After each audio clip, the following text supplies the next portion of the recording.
Hi everyone, just coming back from my job there that I'm going to upload soon about the shelves that I just did. Thought to just record a video in my car in this little Toyota that I have.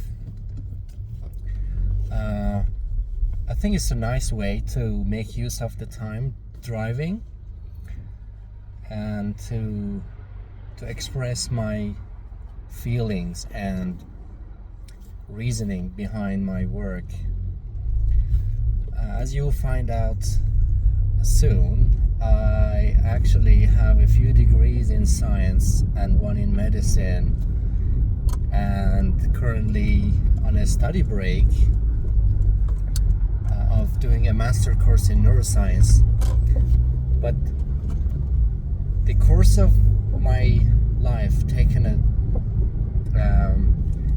very interesting turn that made me start a business in maintenance, which is something I've always been good at, kind of handyman maintenance business. I repair and install things for my own clients. I don't have a rota from anyone or any boss. I am basically my own boss and my own employee, and I can choose my own time when I want to work, what day I want to work. I can change my own schedule, which gives me a degree of freedom. But while I'm working, in the background of my mind, I think about consciousness quite a lot, and who we are, where we come from, where we are going, because we can often get caught up in our jobs, and we also get disappointed if we're not doing our idealized. We are not working in our idealized position. For example, I wanted to be a scientist, but this year it didn't the situations in my life didn't allow me to just pursue science. So it happens that at this stage of my life, in this chapter of my life, I have to start a business in maintenance. That may look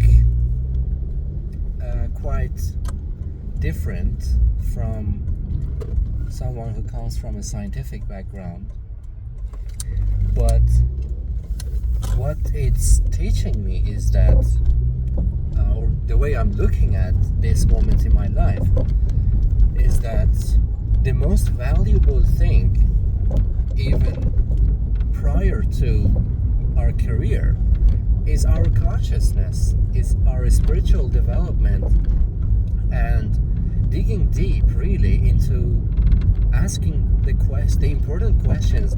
What are we amounting to? What are our values? What are we exchanging? What are we sacrificing towards our goals?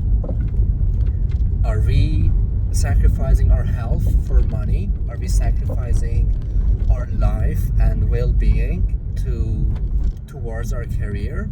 Or is our career serving us?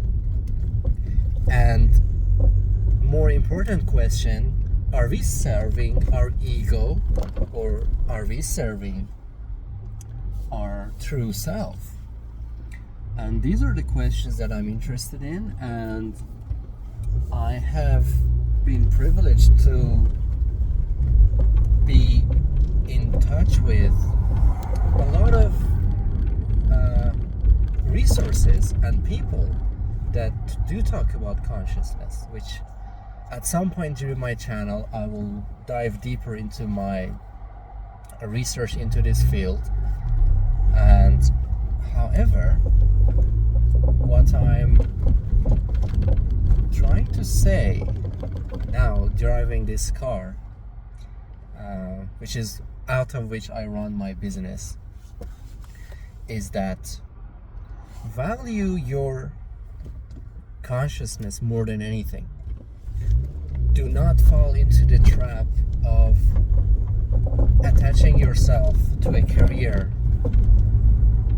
And if you find yourself in a situation where you have no choice but to let go of all the things that gives you a status or gives you an edge in society, or gives you a platform, if you find yourself that all these positions are taken away from you,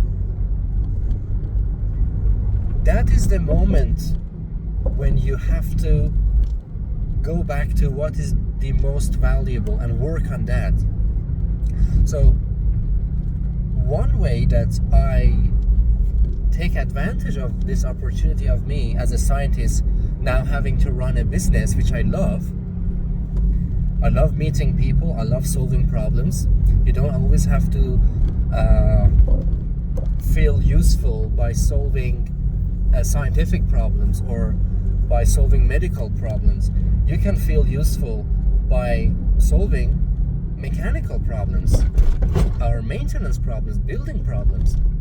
Just as an example, today I fixed some broken shelves, and that meant that the family could organize their house prior to their guests arriving. That is fulfillment as well. So I've made a difference to someone's life. I've met someone. I'm a part of the society. I'm not allowing myself or allowing the situations in my life to dictate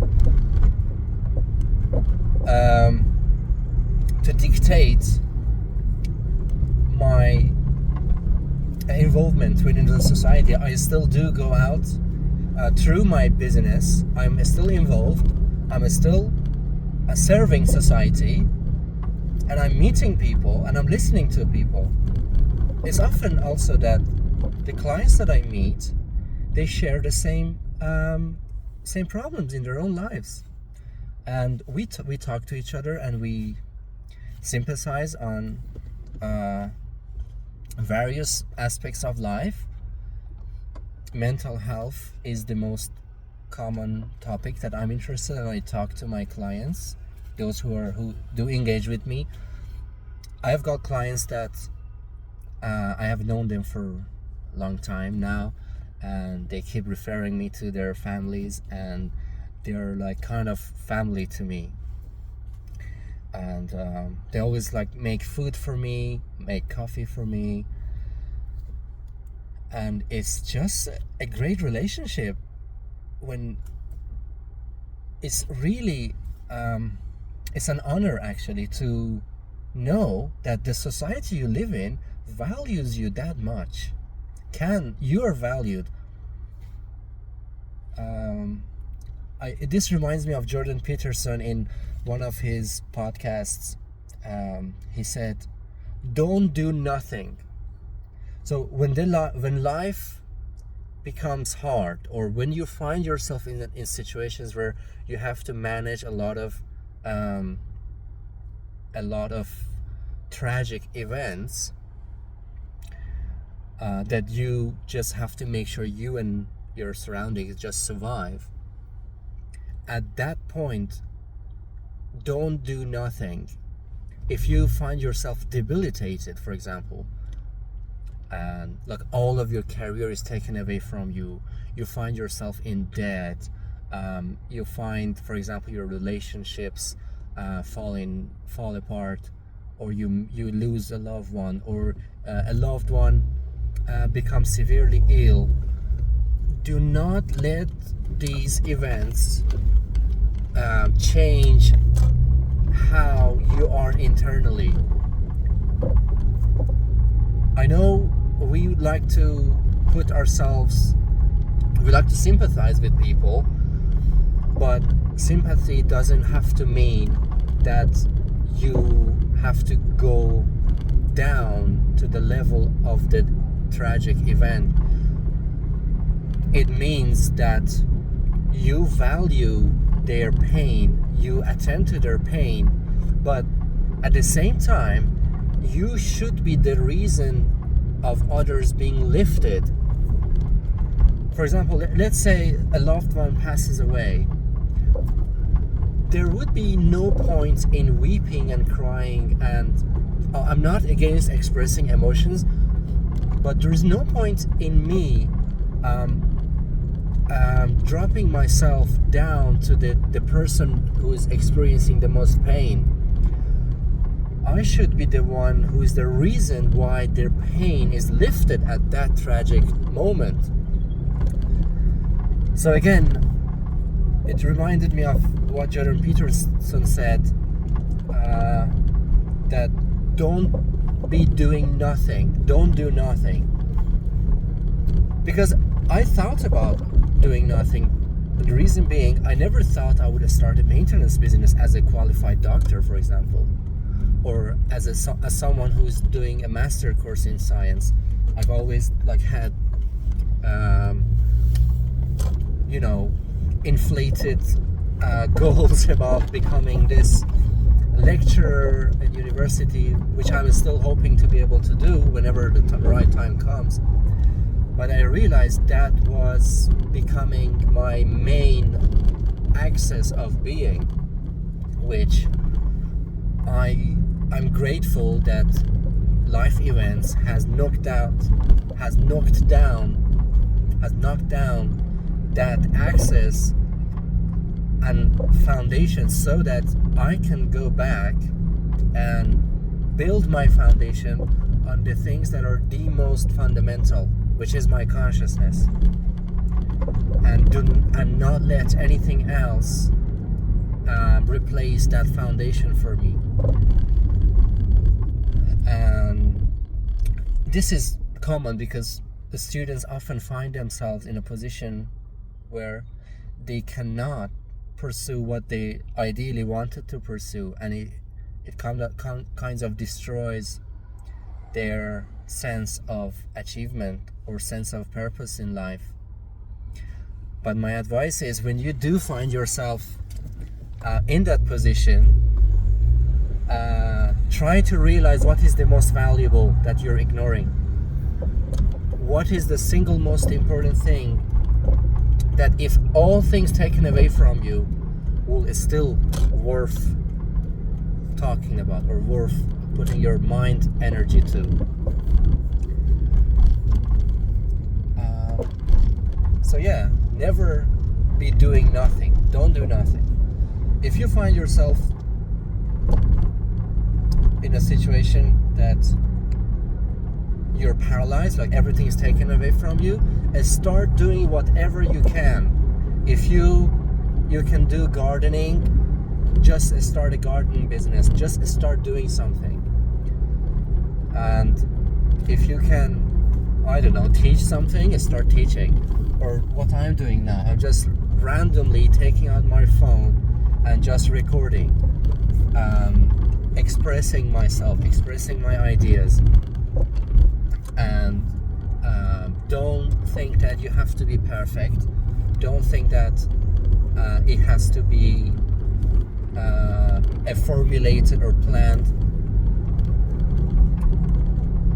An ideal plan. Just start doing something, because like Einstein said, life is like riding a bike. You have to pedal to keep your balance, and that's very true, because we have to engage in society. We have to be part of the community. We can't allow ourselves to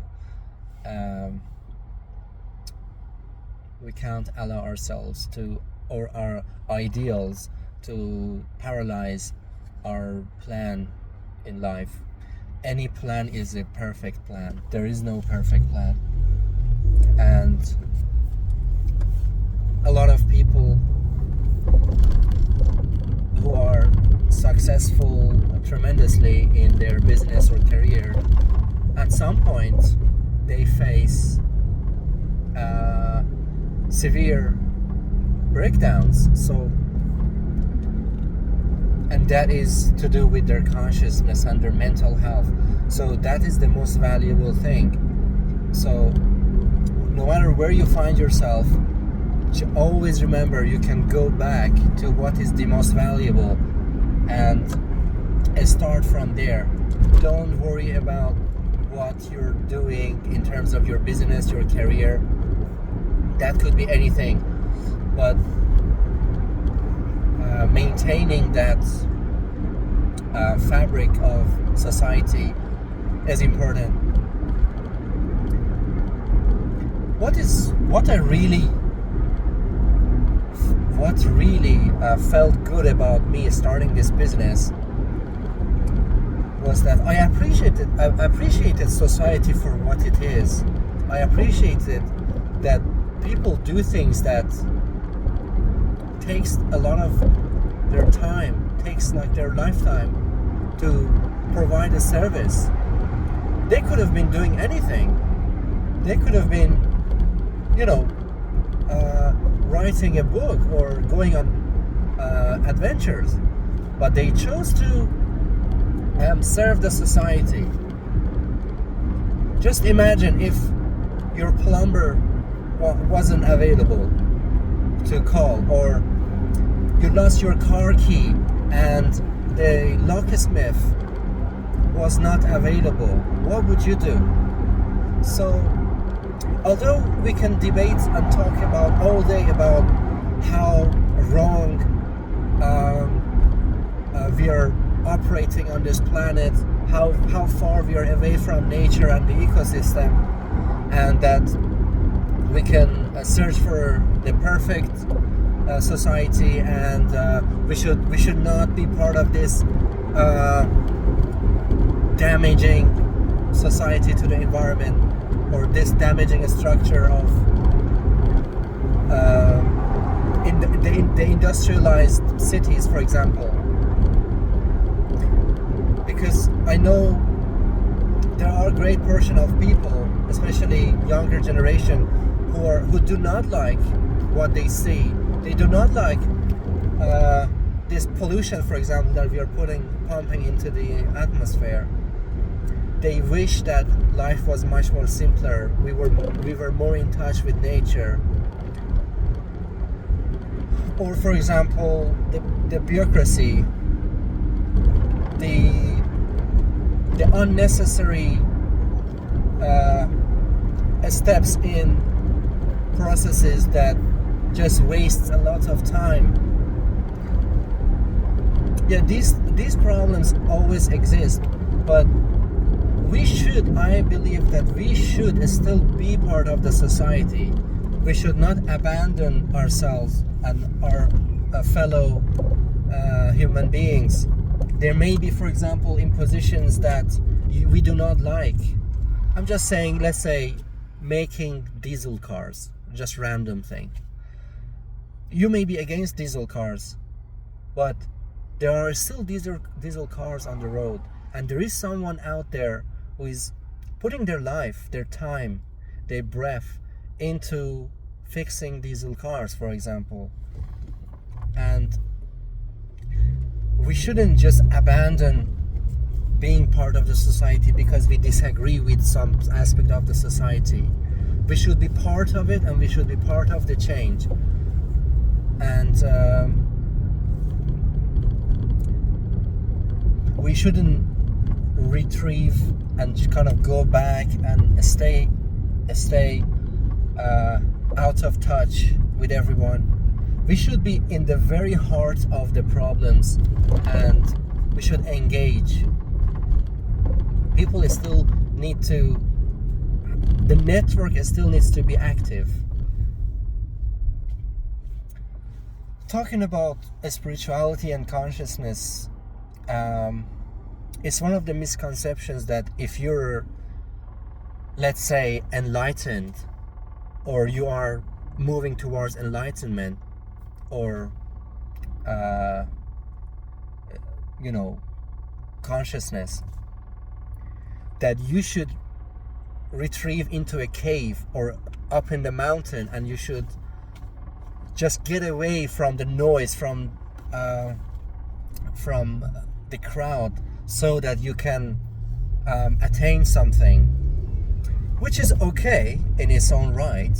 I mean, I'm all for going into nature sometimes, but can we extrapolate or expand this practice to everyone? If we do that, then the society will be paralyzed.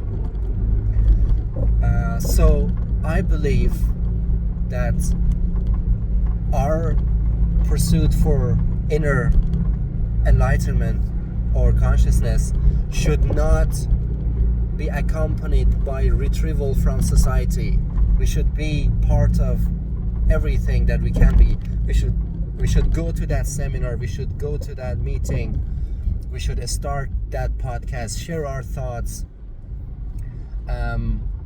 share our business, our ideas, our life lessons, and be part of the things we disagree with. Because at some point I thought maybe science is